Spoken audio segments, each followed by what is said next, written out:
بسم اللہ الرحمن الرحیم۔ السلام علیکم۔ بات کریں گے خواتین کے عالمی دن پر۔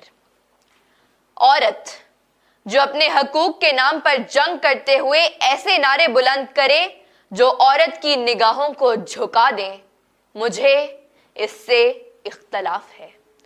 عورت کو یاد رکھنا چاہیے کہ اس کے کچھ فرائض بھی ہیں۔ باپ کے سر کی دستار عورت کا کردار، شوہر کی عزت اور وقار عورت کا کردار، گھرانوں کی عزت کو لگائے چار چاند یا کرے تار تار عورت کا کردار، اخلاقی قدروں کے عروج و زوال کا ذمہ دار عورت کا کردار، اور خاندانی غیرت کا معیار عورت کا کردار۔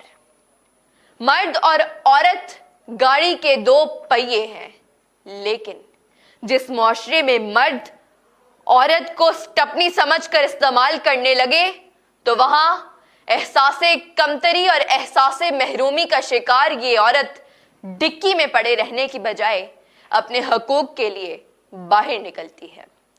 پھر استحصال زدہ عورت بوکھلاہٹ میں ایسے نعرے بلند کرتی ہے جو عورت کی تاریخ، تقدس اور مقام سے قطعی مطابقت نہیں رکھتے، جیسے میرا جسم میری مرضی، کھانا خود گرم کر لو، بچے تم سنبھالو۔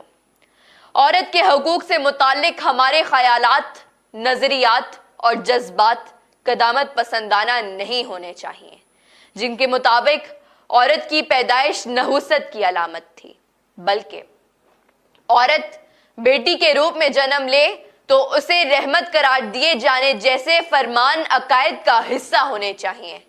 عورت کو جب اس احساس سے محرومی اور احساس کمتری سے نکالا گیا تو اس نے مردوں کے شانہ بشانہ مثبت کردار ادا کیا۔